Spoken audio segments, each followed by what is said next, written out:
All right. So I was setting up the show yesterday, obviously just terrible, terrible days. And what kept coming into my mind was an old adventure novel that I loved. It's called Scaramouche. It was written by a famous adventure story writer named Raphael Sabatini, and Scaramouche begins with a very famous line describing the hero of the story. He was born with the gift of laughter and a sense that the world is mad, which Sabatini ultimately had engraved on his tombstone.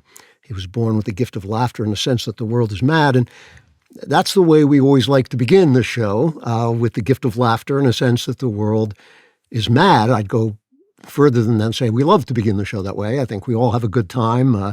Tom does the backgrounds, and sometimes the backgrounds are funnier than what I'm saying. And it's just, it gets us into the mood for the show, and it's fun, and we enjoy it, and it reminds us of something that's really important, which it reminds us of two things which sound like they're in conflict, but they're actually two things that go together. And one is that the world is not just mad, it's corrupt, and it's broken, and it's full of grief and sin and evil.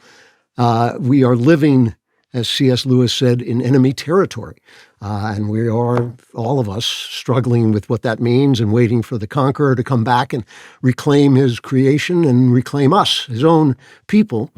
And that's one thing that we remember. And the other is what seems like a contradiction in terms, but is not, and that is that life is very precious. It's very beautiful. And it is very, very short, whether, like Charlie Kirk, you are cut down at 31 or whether you live to an old age. Life goes by very, very quickly. And we are called, because life is so beautiful and because it's so short, we are called by God, our Creator, to live in joy, not in heaven, but here and now in this conquered, ruined, broken world. And that's a hard thing. That's like one of my favorite quotes from the Gospels. One of the least quoted quotes is Jesus saying, "The reason I have told you these things, the reason is so that my joy, the joy that is in me, will also be in you." And so the reason we can laugh at the human race is because we were made to be higher than the angels, and instead we are lower than the apes. Which is not just a good joke, it's actually the joke. It's the source of all jokes. It's the fact of what we are in the light of what we all know we're supposed to be. It's not like a secret. We all know that we're broken and we're not what we're supposed to be, and we wouldn't be able to laugh if we didn't have the knowledge in us that sometimes that something is terribly wrong with us, that we're absurd in our wickedness and our vice. So I open up with these satires, and there have been only in 10 years, there have been maybe two, maybe three times when I just couldn't do it. And this is one of those times. I always promise myself, I know because I had a comedian father growing up, I know that a lot of comedy comes out of anger, and I'm not an angry person. I always promised myself that I would never write comedy from anger. I would never let the comedy bring anger out of me. I would only write from my sense that the world is mad. And there are times when I just can't do it. I can't write without anger. I can't write without sorrow. And we all know this, that there are days, not forever, but there are days when death wins, days when Satan wins. And my heart gets dark, and I just don't have anything funny to say. There's a psalm that my son Spencer reminded me of, Psalm 11, that has the line, "For behold, the wicked bend the bow. They have fitted their arrow to the string to shoot in the dark at the upright in heart. If the foundations are destroyed, what can the righteous do?" So Charlie Kirk was murdered, 31 years old, his husband, father, leader of a powerful, godly, pro-American, pro-freedom movement. It spoke to young people really strongly. A beautiful, beautiful thing. And you probably know the details already. He was shot by a sniper during a rally at Utah Valley University in Orem, Utah, a place I know well from my skiing days. It was a beautiful place where no violence ever happens, really. The Wall Street Journal, as I'm talking to you, as I'm talking now, they have not caught the killer. But they're on the trail, and hopefully by the time you hear this, they will have. The Wall Street Journal is now reporting that law enforcement has found a high-powered rifle with ammunition that was engraved with transgender and Antifa ideology. It was recovered in a wooded area where the suspected shooter apparently fled. Investigators say it is unclear how far the suspect may have traveled overnight. They think he was of college age. Obviously, Antifa and transgender ideology are very closely linked together. If you read Andy Ngo, a lot of transgenders in the Antifa movement, and both of them anti-reality movements and therefore violent movements. They're people that they're fighting are not fascists, and the people who are fighting are not transgender. They're the sex that they were born in. And so when you're struggling with reality, you tend to get frustrated and violent. So it was a horrible day, and it's been a horrible day. It's been a horrible couple of days now, and I feel horrible, and I'm sure some of you do too. A lot of you do. But I just want to remind you before we get started that those words I quoted from Psalm 11 I quoted them out of context. Let me read you a little more of it because it begins like this. In the Lord, I take refuge. How can you say to my soul, flee like a bird to your mountain? For behold, the wicked bend the bow. They have fitted their arrow to the string to shoot in the dark at the upright in heart. If the foundations are destroyed, what can the righteous do? How can you say those things to my soul when the Lord is in his holy temple? The Lord's throne is in heaven. His eyes see. His eyelids test the children of man. The Lord tests the righteous, but his soul hates the wicked and the ones who love violence. So it is a horrible moment and a horrible time, but God is in his holy temple, and by his grace and will, there are going to be other times and other days, and we will share the gift of laughter again, but not today. I'm Andrew Klavan, and this is The Andrew Klavan Show. There is not a truth of the Bible that if you apply to your life does not improve dramatically. You're looking at the greatest miracle. The greatest miracle is creation, and the resurrection is the pinpoint of my belief that Jesus did rise from the grave so that we may live. Today's episode is called The Opposite of Murder. And so you might say to me, well, why did you call it The Opposite of Murder when what we're talking about is murder? And it's because I think that's what Charlie did with his life. He did the opposite of murder. Obviously, in the largest sense, the opposite of murder is creation, because murder is an act of hatred and evil, and creation is the telos of love. Creation is what love is all about. You know, someone wrote an angry review of my book the other day saying, no, the telos of love is communion. But of course, communion is just a stage. Love leads to communion with one another and with God, and communion leads to creation. And in politics, what communion looks like, what the opposite of murder looks like, is not everybody holding hands and in agreement and singing Kumbaya and happy with everything, because that's never going to happen. That's not the world we're in. We all have different points of view. In politics, the opposite of murder is communion in conversation, in talking, in debate, in bringing our powerful differences and our deeply held beliefs and our absolute certainties and talking with people who have totally different beliefs and totally different certainties in a spirit of goodwill, and listening to one another and with respect and grace, and sometimes finding out that maybe our arguments are the bad ones, and then doing the painful business of changing our minds and reaching communion with people on the opposite side. And from that communion, we create the future of the country out of the will of the people, which is never one will. It's always a group of wills compromising with each other and cranking at each other and arguing with each other. That's what Charlie said he was doing whenever he was asked. He would go onto campuses and onto various places, set up a table sometimes, or do the kind of big rallies he was doing now as he got more and more famous. Here's a clip of him explaining to a woman who was questioning him why he did this. This is cut one. I go around universities and have challenging conversations, and because that's what is so important to our country, is to find our disagreements respectfully, because when people stop talking, that's when violence happens. I've never seen someone do this. Well, it's a growing trend because people like me are facing violence, assaults, the left. Yes, the campus, Antifa. I've been stormed out of restaurants. I've been assaulted publicly, multiple death threats. Okay, so what's your goal in all this? There's more people that agree with me than some people would actually believe, and they come out of the woodwork when I do stuff like this. We record all of it so that we put it on the internet so people can see these ideas collide. When people stop talking, that's when you get violence. So when people stop talking, that's when you get violence. Obviously, that's true. I met Charlie the first time when he might have been 20. It was a long, long time ago. He came on my show. And Ben has been talking about when he met him and he was a kid, and that Ben was so impressed with his energy and his spirit that he thought he would one day lead the RNC, which of course I think he did something a lot more noble than that. But I had a different reaction because I was so much older, and he was incredibly respectful. I mean, almost painfully respectful to my elderly self, and I was thinking, this guy is smart, and he's certainly very, impassioned, but he's callow. He has time to change, but he's going to have to change, and that's what he did. He made him. So I said this to Ben, I don't know, maybe 4 months ago, that how impressed with him I was that he had made himself better. He read a lot. I think he was a Claremont fellow, did one of those Claremont study fellowships. He taught himself things. He found out deeply what he believed. He became more than he was, which it doesn't happen to you automatically over time. You don't just gain wisdom over time. You have to go out and get those things. He famously didn't go to college. He left school because he thought it wasn't an educational experience. It was ideological indoctrination. We all know in many schools, that's true.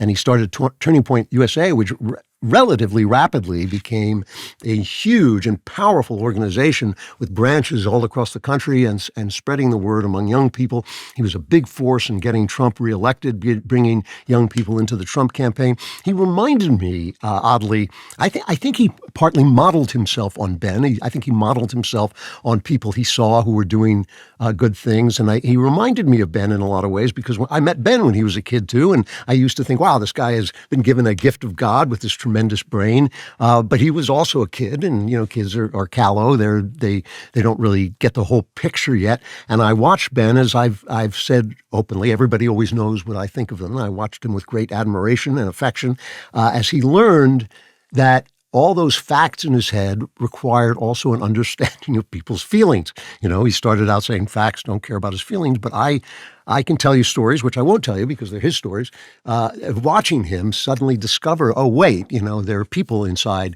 these people. They're not just argument machines, debate machines. They're people who have feelings and stories and things. And he became, and especially after he had kids and realized this, he became a much deeper, richer person. And Charlie kind of came in the opposite direction. He started out with all the warmth and the passion and the instincts, but he taught himself the facts. He had the feelings. He taught himself the facts. He garnished God's gift to him with the hard work of educating himself so that when he dealt with people, he could argue with confidence. He recently, I think it was just last spring, he went to debate in Oxford University in England. The question before him was, has Trump gone too far? This is cut 11. I never went to university. I take that as a great compliment.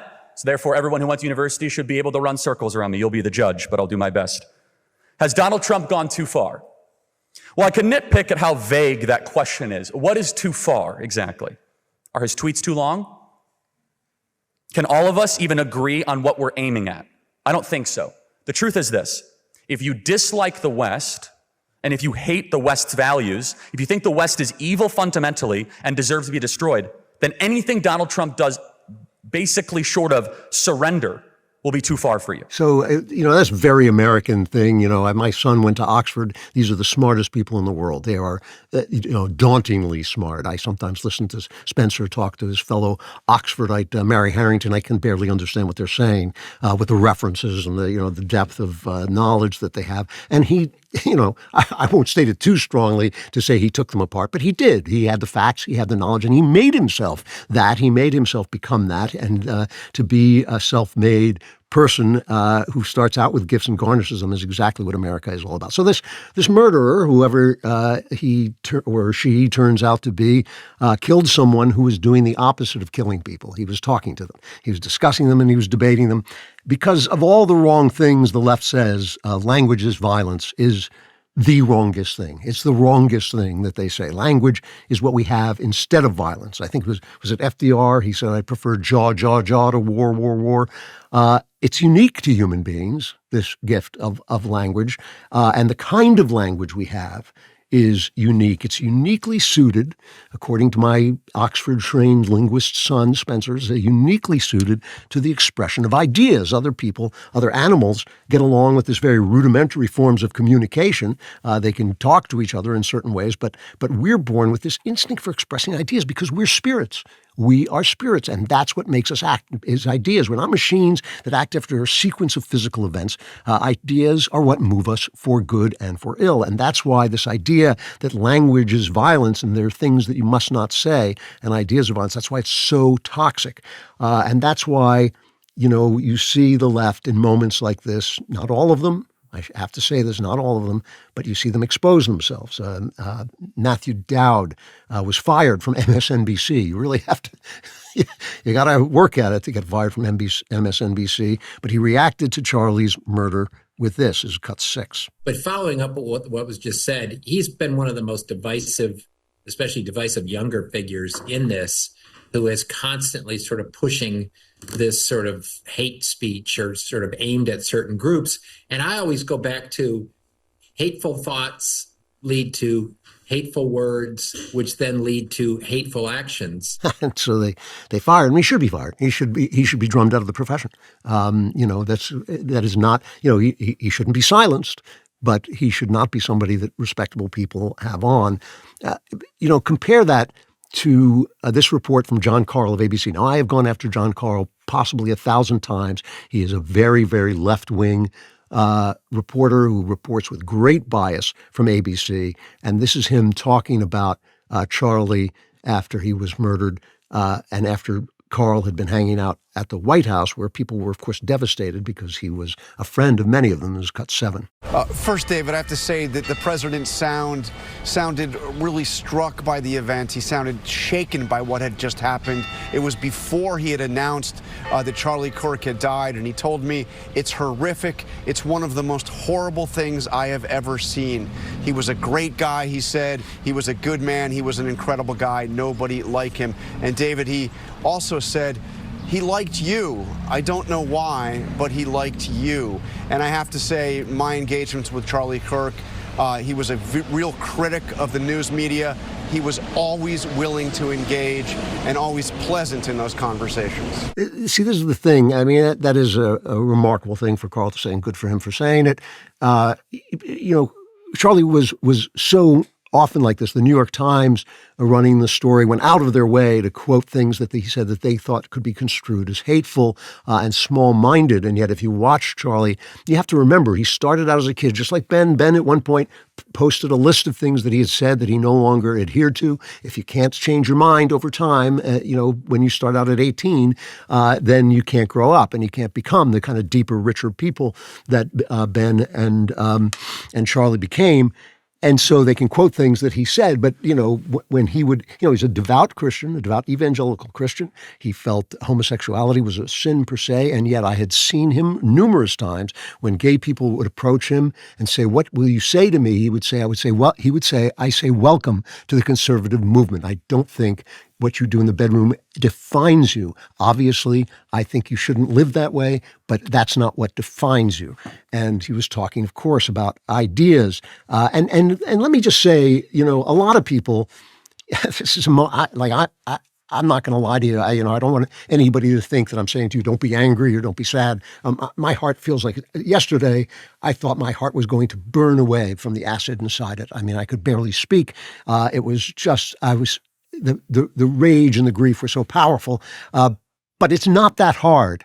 It's not that hard when the father of 2 small children and a husband and a man who has moved and excited so many young people dies. It's not that hard to gather yourself. Here's Brian Stelter. You've heard me go after Stelter a zillion times, but for this, he showed up with grace, and this is what he says, cut 10. In a country like America, in a democracy, we only have a democracy if we settle our disagreements with words, not with violence.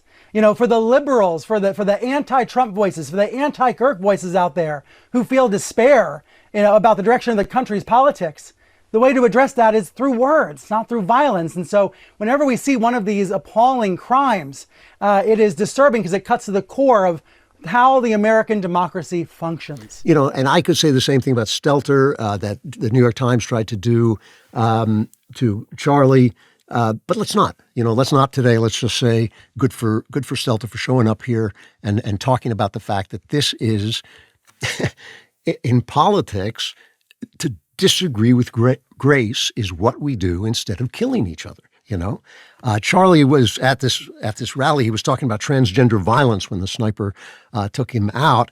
But the last question he answered before that was about the Church of Latter-day Saints, where we've been having a little bit of a conflict and controversy here at the Daily Wire. And this was Orem, Utah, which is all Mormons. And like I said, I've been there many times, and I loved it because it was like visiting the 1950s. It was like kids, you know, riding their bikes down the middle of the streets, happy families, together families, lots and lots of kids, and beautiful, beautiful place. And Charlie was asked about Mormonism, which of course he didn't share, as I don't share it. And he said, he was talking about, well, stuff you've heard on the show too, about that it's all about God. It's about praying to God. And when you're talking, especially when you're talking to God, even when you're arguing with God, even when you're shouting at God, even when you're angry at God, if you're talking, the door is open and the road is open, the path to truth is in front of you. And I think that's true when 3 or more people are gathered together and they're talking and they're listening. I think even though each one of them is wrong, the path to truth is opened up. You know, Charlie borrowed a lot of things from other conservatives and put them to his own uses. He learned from those who had gone before him. He used to say to people, if you disagree, come to the front of the line, which is something Ben always says. I always tell people when I give a speech, if you disagree with me, sit quietly until you figure out where you went wrong. But Ben and Charlie would say, if you disagree with me, come to the front of the line. I want to talk to you. And he was always ready to debate, and he would use Crowder's "prove me wrong," and he would do it with a great deal of grace and friendliness, though intensely. He would argue his case very, very clearly. It was amazing, I thought. I was really impressed because I don't do that kind of thing. I don't think that fast. I was always impressed with how quickly he could get to the heart of what he was trying to say. You know, these things like prove me wrong and come to the front of the line, these are not things you copyright. These are not stealing something from somebody. These are things that people invent in their tools that we use because it's not really about getting our faces in front of people. It's about, you know, helping the country that we love so much. And Charlie's warmth and humanity really were powerful. I just want to play this one other clip of him where he's talking to Bill Maher. Maher does the show where he gets stoned and talks to other guys, and hopefully they get stoned. Of course, Charlie didn't drink or smoke dope or anything like that, and so Maher offered him a drink, and he turned it down, and here is a little bit of that exchange, cut 3. Drink? No, I'm good. Thank you. You don't drink? No. Or smoke pot? No. And you're married and super Christian. We're going to get along great.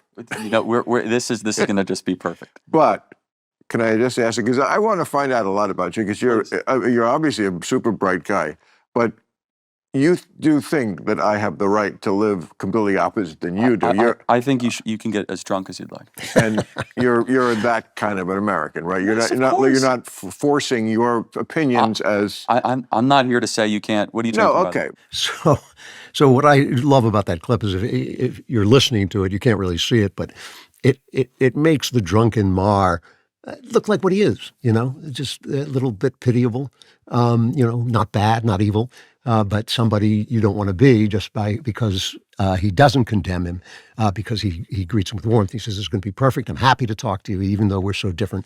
And you know, if you were a young person, I think you would walk away thinking, you know, I kind of like the guy who's not getting boozed up more than the other, and that changes minds. That's how it's done. So look, at moments like this, when your heart is filled with the acid of anger and grief, these are perfect moments not to be making plans and not to sort of be talking about the future, because we don't know what the future is going to be. And all these thoughts come into your mind, and the absolute fury. And as I say, I'm not excluding myself in a single moment. I talked about this last week. I talked about the fact that in these transitional moments, violence is, I won't say it's likely, it's just one of the things that people do in transitional moments, because power is changing hands. And as you know, powerful people don't like to give up their power. The guy like George Washington, who hands over his sword, is the rare guy. Like I said, I was talking about this last week and how it leads to violence. And during the George Floyd riots, I remember saying on my show, saying to you, they're making a terrible mistake because they think they've won. They think the fight for the country is over. They're taking off the masks and they're putting it all out there, setting the cities on fire and basically saying, you deserve this, America. They've closed our churches. They're burning the cities. They're declaring racism a public emergency, and therefore they should have, total authoritarian control, emergency powers forever. They think they could diddle the elections around and take away, you don't need any, it's illegal to check your ID. We want to have just write-in things and, and all the things that make it easier and easier to cheat. They're going to declare D.C. a state. They're going to rein in, so that they have those extra, representatives and senators. They're going to pack the court. They had things in the New York Times, op-eds in the New York Times, we should destroy the Constitution. They were not disguising themselves anymore. And I said this on the air at the time. They think this is their moment. They think this is the transitional moment, and they are wrong. And they were wrong, right? You thought they had entered the promised land of left-wing monopoly, and now they've found out, no, the tide is turning, the vibe is shifting, and they're exposed. I mean, what happened, as I've said a million times, what happened is the media exposed them. Guys like Charlie exposed them. Things like the Daily Wire exposed them. Megyn Kelly, Joe Rogan. All of a sudden, it was like they did not have, and Elon Musk, let's not leave him out. He was so important. Remember the fury they unleashed on Elon Musk just for letting the opposition speak, for doing the opposite of murder, for letting the opposition speak. That's why you kill people. That's why you censor people, because you can't win the argument. And they did lose the argument. And so now they are inflamed and they're humiliated. And I think that is a very, very dangerous thing. And if you don't have those arguments, that's when the violence happens. And that's why so many of them don't mind the violence. But let's talk about this. I want to talk about the violence. I told you last week, and I've said before, that I deeply oppose political violence because it's so rare that it leads to more freedom. It almost always leads to less freedom. And political violence isn't increasing. And so you go in the New York Times and they say, yes, there's terrible violence. Josh Shapiro's house was firebombed. And what about that horrible January 6th? Wasn't that just awful violence? And of course, no mention of the George Floyd riots, because that's not political. That's mostly peaceful, right? That's not violence at all, because it's just property, as one of their editors said. And the idea they're trying to get forward is there's violence on the left and right. And on the right, we keep saying, no, this is all leftism. And that's half true. That is half true. The left is worse. But let's be very precise, especially in this moment when the anger is so high and the grief is so high. Let's be very precise about why the left is worse and why, because we're not exempt. We're not exempt from doing violence. But let us make it clear, most of political violence in this country is from the left. And they're not worse because we're better people than they are. Put that thought out of your mind. Just trust me on this one. You may feel like we're better people than that, but I know a lot of left-wingers. Many of them are lovely, lovely people. We're all messed up. We're all capable of terrible things. And the left is not worse because at the center left, they don't have anything to say. In a free country, there's always going to be a struggle between the many and the few, between the rich and the poor. The Bible teaches us that we have to treat the rich and the poor equally. It doesn't say, only love the poor. It says, do not be prejudiced against the rich as well. And that has been the American way, because we know that the rich provide jobs, the rich provide creativity, the rich provide all these things. And so they shouldn't get any privilege before the law, but they should be treated equally with the poor. There should be I'm very much against this idea of minority rights. Everybody has the same rights. That's the point. And, so there are people on the left that we should talk to. I disagree with the left very strongly on almost every point, but they do have things that they do that I acknowledge are important, because the left always wants things to change and we always want stability. Sometimes when things need changing, they see it before we do, at the center. Here's the difference between us. And President Trump talked about this in his tribute to Charlie yesterday. Here's a little bit of it, cut 4. On campuses nationwide, he championed his ideas with courage, logic, humor, and grace.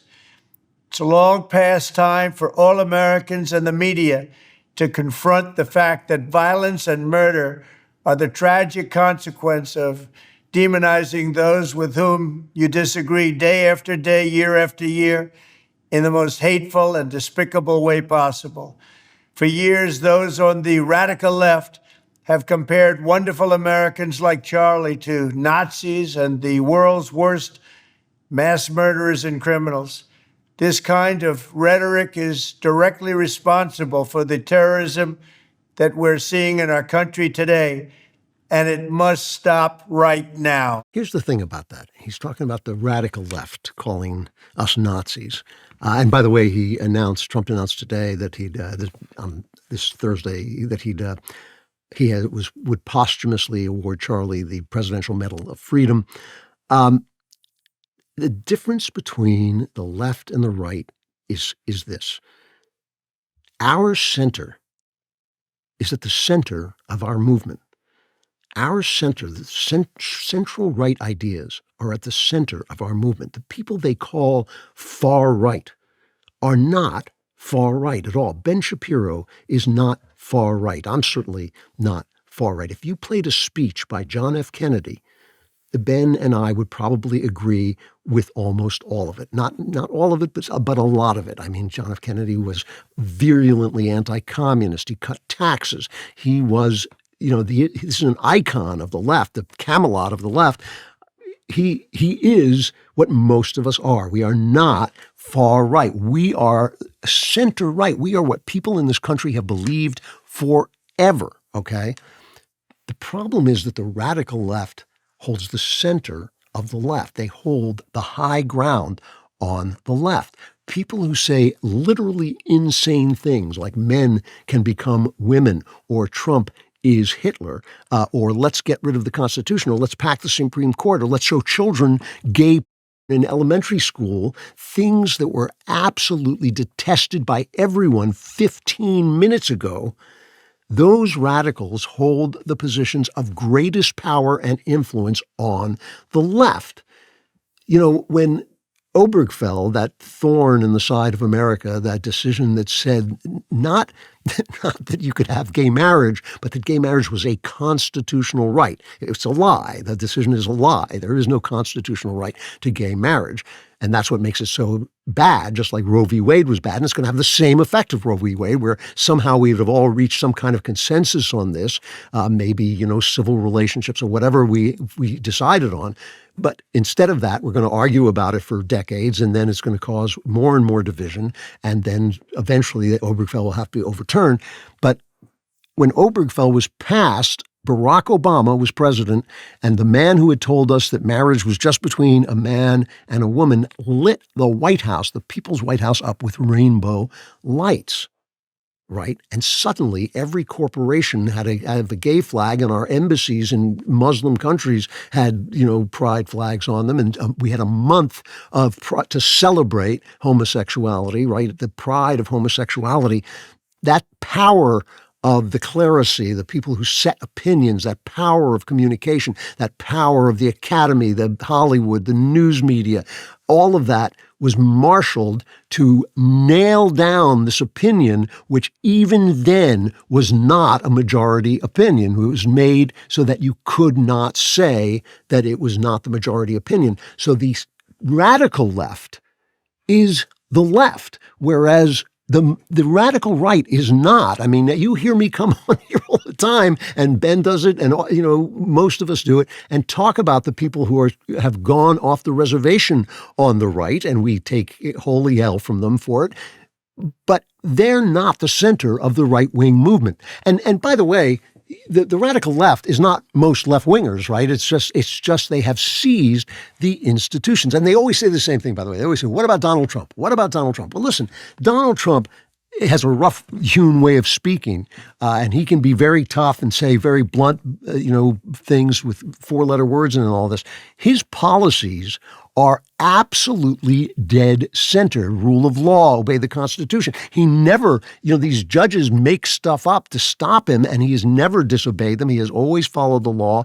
Deporting illegals, again, these are criminal people they're throwing out of the country, lowering taxes, less regulations. These are the things that they call fascists, but there's nothing far right about Donald Trump. He is not a far right figure. You may not like him. You may hate him. You may think he's ill-mannered. You may think all kinds of things about him. But if you look at his policies, he is a middle of the road to the right guy because he's in favor of business. So this is the difference. This is the difference. When I said that Antifa and transgenderism are violent movements, and people who think that they are one sex instead of the sex they were born are mentally ill. This is an induced mental illness. We pick on the guy, the transgender person, because he's the person doing offensive things, but there wouldn't be transgenderism if it weren't for the authorities, the academy, the Hollywood, the news media telling them that they are in fact right in their delusions. That, it's like as if they were starving to death, as if they had an eating disorder, and the New York Times, the paper so-called of record, is telling them, oh yeah, no, you're much too fat at 60 pounds. You're much too fat. Don't eat less. That's what's happening.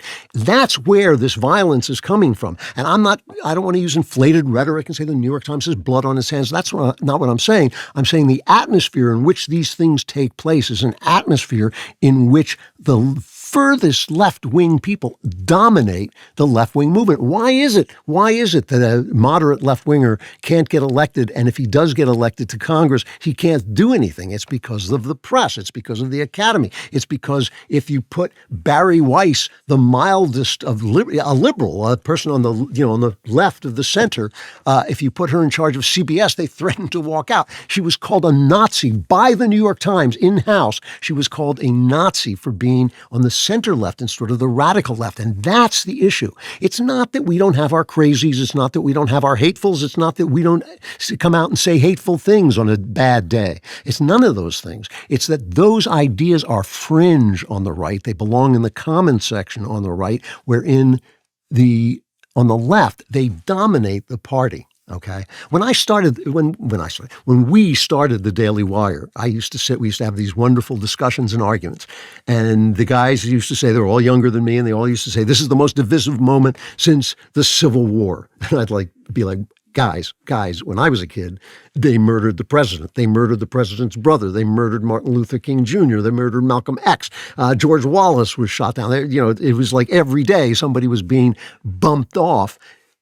That was different. But then I would always say the big difference now is that then the people in authority, the clerisy, who make opinions, the chattering classes, who are the people who appear on our TV screens and in our academies and who are dubbed experts and things, those people were not in favor of the violence. Right? We didn't have things like Tim Walz. Tim Walz the other day is this guy, again, not a radical guy, not like a guy with an X platform, saying crazy things that I have to come on and say, oh, he's supposed to be on our side, but he's saying crazy things. No, this is the guy at the top of the last ticket, right? He was the vice presidential candidate for the Democrats. Donald Trump took a day off and went and played golf, and they started spreading rumors that he had died, and Walz celebrated that as cut 8. You get up in the morning and you doom scroll through things, and although I will say this, the last few days you woke up thinking there might be news.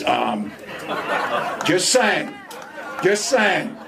There will be news sometime, just so you know, there will be news. And he's talking about Donald Trump dying. We can all hope for Donald Trump to die. This is not some guy in an attic room writing, samizdat pamphlets. This is the top of the last ticket. That is different from the right. The things that they call hateful on the right, John F. Kennedy was saying in my youth, they are not hateful. They are typical of American politics. They are typical of the American way.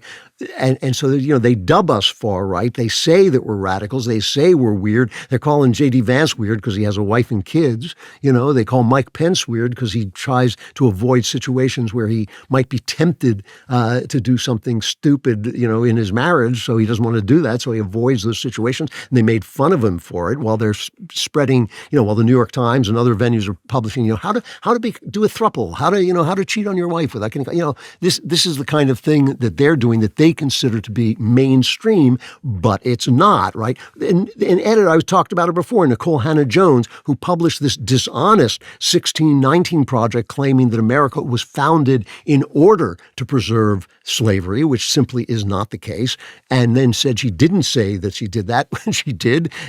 When our cities were being burned down because of George Floyd, the death of George Floyd, this is what she said about those riots. This is cut 9. Violence is when an agent of the state kneels on a man's neck until all of the life is leached out of his body.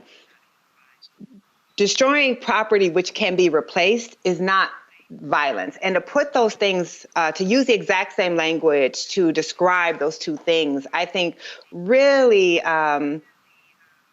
it's not moral to do that. Somewhere between, and again, let me just emphasize, that's an editor at the New York Times. That's an editor at the paper of record when she was saying that. And it is violence, not to mention the 20 to 40 people who died in those riots, but dreams are destroyed. That is violence. Burning cities is violence. That's what the word means. It may not be violence against persons, but it is violence against persons because the buildings that burn down are people's buildings, their homes, their businesses, their dreams. It is violence. And you know what's not violence?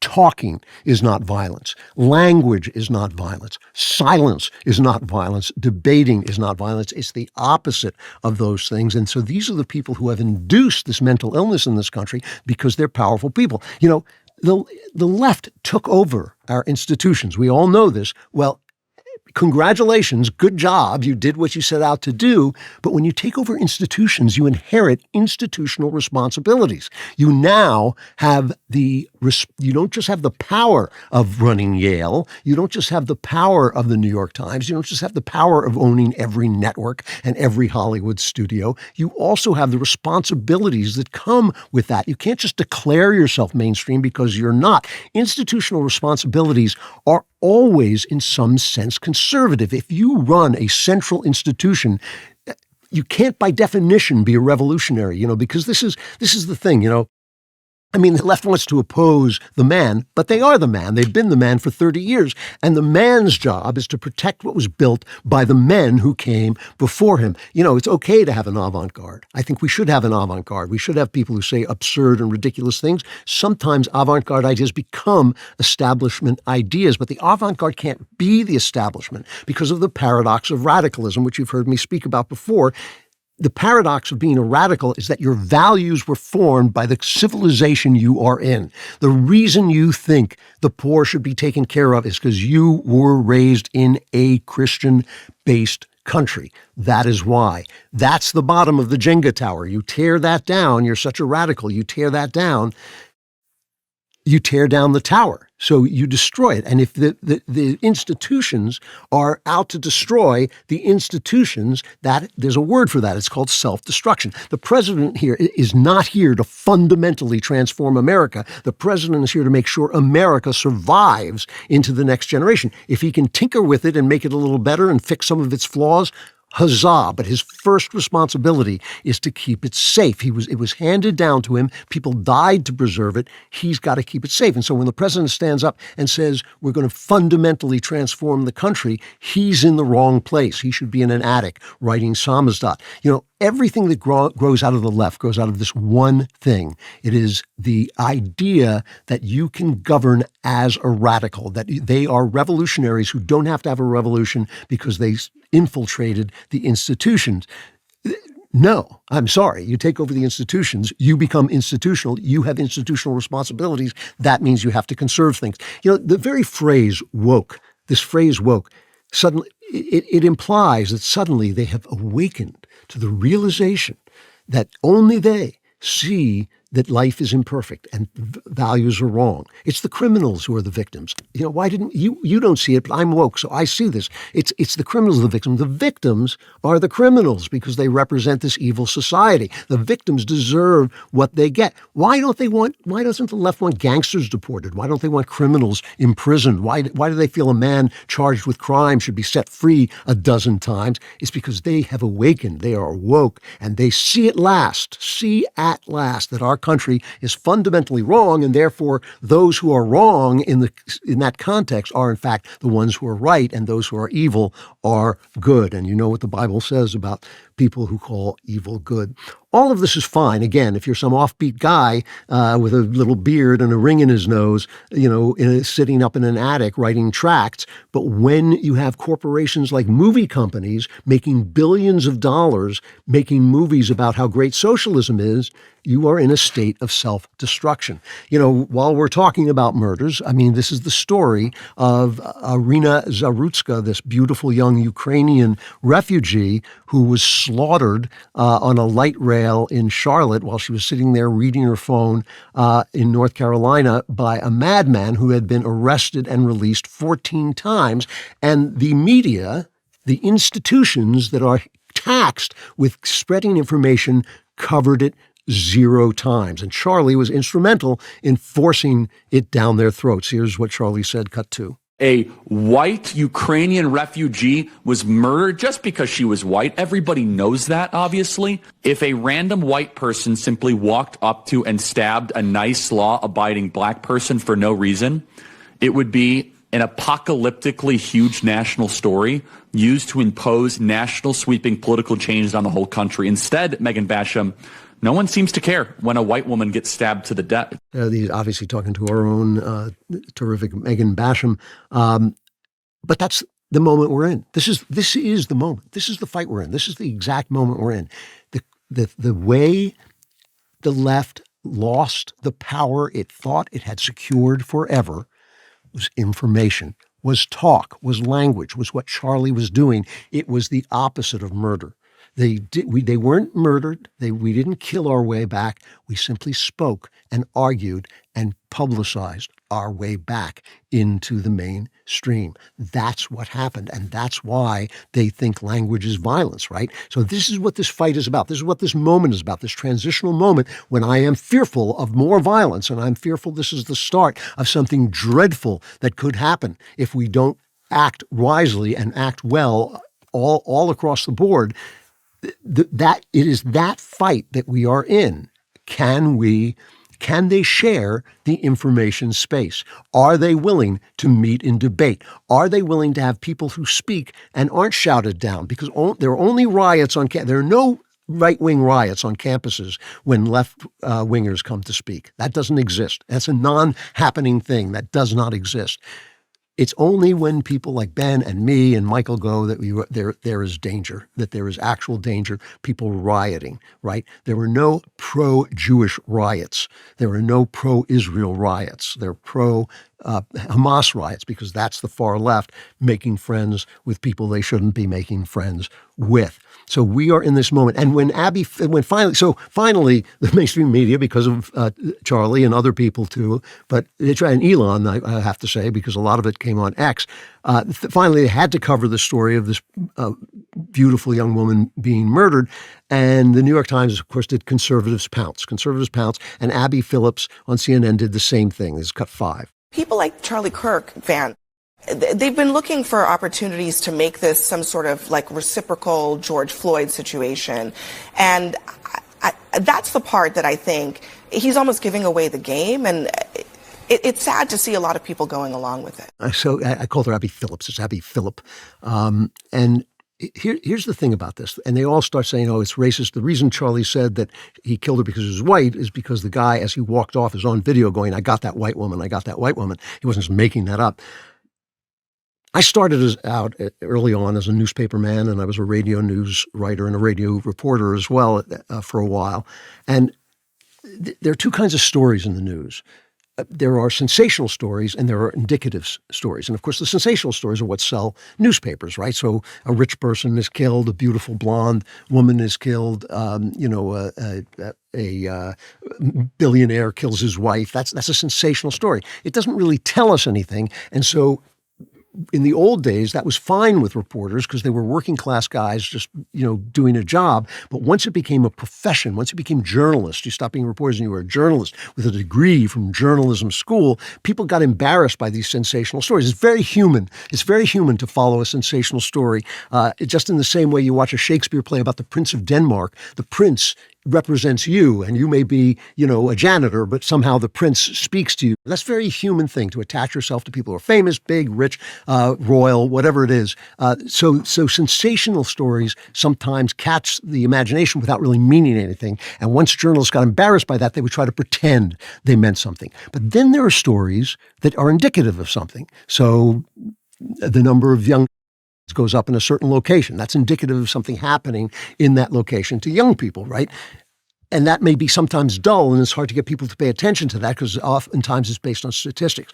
When you get a story that's both sensational and indicative, you have hit gold. You have hit the mother lode of gold. That's what every reporter wants. He wants a story that's sensational, but also tells us something about the country. They pretended that was true of George Floyd. It is not true of George Floyd, a police officer killing a man. And we don't even know if that's what happened in that case. I don't actually believe it, but let's even say that's what happens. That is an anomalous thing. People, and especially in black neighborhoods, they think cops kill black people all the time. Cops fight with black people and get into incidents with black people because crime is high in black neighborhoods. That story was the exception, not the rule. A story of black crime is closer to the rule. There's a lot of black crime, especially violent crime, is centered in black neighborhoods. And most of it is against other black people, but some of it is against white people. This story was both sensational and indicative, and that's why it got zero coverage. And this is the thing, when you silence the truth, that is where the violence comes from. When Charlie said, when you stop talking, that's where the violence comes from. When you stop telling the truth and people can see it, they can see it with their own eyes. They know it's happening. You tell them, oh, you're evil for getting out of an elevator when a black man, a slovenly looking black man gets in. No, you're not. You're acting as the human body was made to act. The human mind was made to act. You're extrapolating. That guy may be perfectly innocent, but you don't have time to find out. So you are acting to keep yourself safe. And they tell you that's racism. Ultimately, that causes fury. It causes absolute fury. And and this is another thing. You want to talk about it? Let's debate it. Instead of calling me a name, let's debate it. Because I believe that there's crime in black neighborhoods because of left-wing policies. I don't believe that you're born black and therefore you're a criminal. I believe that when you teach people that out-of-wedlock births are fine, drug use, fine, coddling criminals, you can get out without bail, fine. Tell people that they're victims. It's the society that has made them what they are. They're going to feel that they have some kind of right to become violent. You want to debate that? Debate it. Let's talk about it. Let's talk about it like they talk about it in Oxford, with rules, with experts coming forward, with people who know how to debate, not just debate me, bro. Let's have people who actually know what they're talking about talk about it. But they never do. They never do. And what's the opposite of that? Well, the opposite of that is shooting people dead. That's the opposite of it. And this is, the reason we debate. And the reason debate is the opposite of murder. And the reason we can't just have comedy and agreement and people getting together is because the world is broken. It's because people are sinful. There is a truth, but nobody has a monopoly on the truth and nobody has righteousness at all. So if you think you're woke to some new moral structure and therefore do not have to talk to people who are saying the same things that people have said for 2,000 years, think again. Change your mind. At least open your mind, This is why I disagree. Look, on the right, this is why I disagree with the Catholic integralists. This is why I'm always punching Knowles about the head and shoulders about this stuff. Throne and altar. Throne and altar is an inherently violent way to live. When you stop talking about, starry-eyed about the history of the Catholic Church and start looking, not because of the Catholic Church, just because of the way things were during the days of throne and altar. Virtually, read Shakespeare. Almost every king was thrown out in a violent upheaval, right? The only way, if you have a king, the only way you can get rid of him, you can't vote, you can't debate, you can't say, I'm sorry, king, you're not the king, where the people want you gone. You kill them. The people have, kill people to get new things. If you have a church that depends on everybody believing what they say, then you burn people at the stake when somebody says something differently. I remember when the Daily Wire was starting, I made a comment, well, at least we lost an election, but at least we had a peaceful transition of power. And he said, it's nothing a peaceful transition. We always have peaceful transition of powers. I thought, my friend, no, this is a rare thing. It's a rare thing that we have that only happens when the people have a right to speak and when everybody has a right to speak. And when we argue it out and we talk it out over a course of years, people will come to a consensus and the extremists will be shut out. But they don't let that happen. And the people, this change is coming. Change is coming. Populism is rising. Socialism is rising. There is going to be a conflict, and there's going to be conflict in one of two ways. It's either going to be responsible people at the center of our civilization shouting at each other, talking it out, and allowing the people to decide after they've heard the debate, or it's going to be in fire and flames. It's going to be in fire. As I said last week, I always joke that this show gives you tomorrow's news today. I have never been so sorry to be right about it, because last week I was telling you that these are the times when people turn to violence. This is going to happen. Populism is going to rise. Socialism is going to rise. We're going to have to work it out. It really is going to depend on what people like Elizabeth Warren, what people like AOC, what people like Chuck Schumer say. And if what they say is, sow the wind and reap the whirlwind, it's going to end up with gunfire, and it's going to be ugly. And I don't know if that is something I do not know if the Republicans survive. Charlie Kirk was exactly the kind of guy we needed. He was exactly the kind of guy we needed. If they had one on the left, there was one guy on the left, and I'm sorry I've forgotten his name, a young guy who was bawling. He was a total far left-winger, and he was kind of Charlie Kirk's, opponent. And he was bawling when he heard that Kirk died. And I'm glad to see it. I'm glad to see that feeling is still there. These are the kind of people we need, the people who debate, the people who talk, who discuss and have and put their case before people who are, Charlie was a gracious man, tremendously gracious man, sometimes a funny guy. He had courage, he had faith. When you murder a man like that, what do you think is going to happen? When you eliminate a man like that, what do you think will happen? Are there so many good men out there that you think we're guaranteed to have another just rise up in his place? This country has been blessed by God. This is not a question. This is not a theory. You don't get Ben Franklin and Thomas Jefferson and George Washington and John Adams in a single room at a single time if God does not put his gigantic thumb on the scale. God loves freedom. We can deduce this because we know he loves it so much that he allows people to do horrible things. And he loves freedom because he loves love.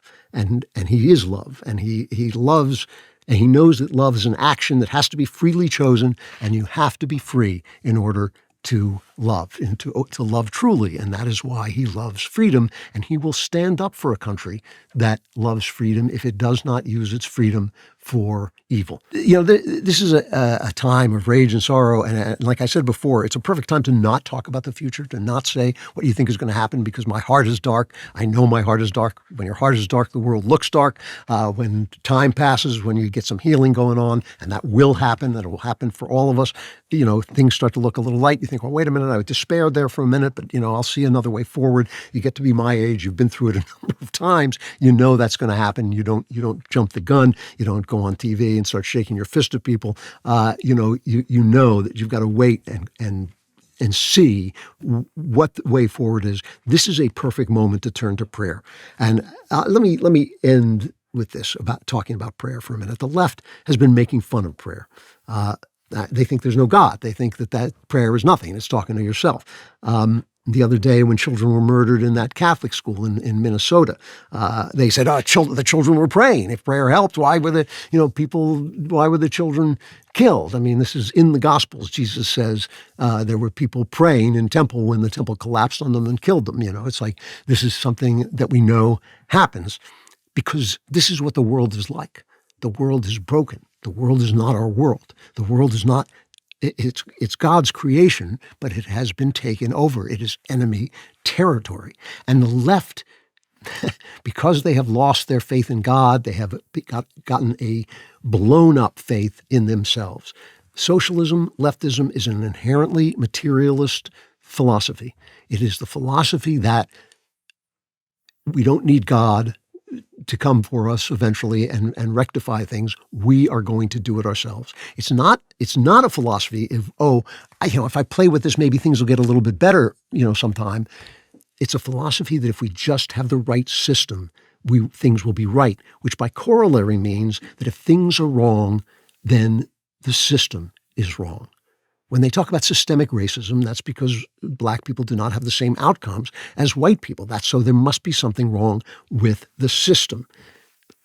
That's not true. It is not true that is a necessary case. It doesn't mean that you can't have programs that help and do things that help. It means this radical attitude that is now at the center of leftism, that is now at the center of our institutions, and an institutional takeover that means our institutions hate their institutions. The New York Times hates telling the news. It is a comical paper when you read the New York Times. It is comical, the lies they tell and the distortions they tell, and the fact that they have to chase a Barry Weiss out because she's center left instead of far left. When you have institutions that hate the things that made the institutions, that is a recipe for self-destruction. Barack Obama said this. He said, I wish I could just sit with the experts and we could figure things out, but we're in this democracy thing, and so I got to consult with the people and I can't just do the thing that I know would solve it all. This is a tragic world. It is. I say this all the time. People ask me, how come you're so jolly? I said, I'm jolly because I know it's a tragic world. And right this minute, nothing tragic is happening. Well, now something tragic has happened, and it's not such a jolly moment, but it's still life. It's still beautiful. It still has to be lived with joy. And the only way to do that is to know that this is the enemy's world. We're stranded in it until Christ comes to the rescue. That's just the way it is. It's like you don't have to talk about original sin. You don't have to believe in anything. It's just the way human nature is. And that is why we have to love God. We have to love each other. We have to forgive each other. We have to love our enemies. And God knows how hard that is on a day like this. And we have to forgive them. And we have to pray to God who made us all and put our hopes not in ourselves, but in him. And that is Psalm 11. That's what I started with. That's what I'll end with. In the Lord, I take refuge. Not in myself, not in my systems, not in some political, panacea that's going to change anything, but in you and us who are in the image of God, talking to each other, debating each other, like Charlie Kirk did it. That's the opposite of what we're saying here. That is the opposite of murder. The murder won over Charlie Kirk, but what Charlie Kirk did can continue. In the Lord I take refuge. How can you say to my soul, flee like a bird to your mountain? For behold, the wicked bend the bow. They have fitted their arrow to the string to shoot in the dark at the upright in heart if the foundations are destroyed. What can the righteous do? How can you say that? The Lord is in his holy temple. The Lord's throne is in heaven. His eyes see. His eyelids test the children of men. The Lord tests the righteous, but his soul hates the wicked and the one who loves violence.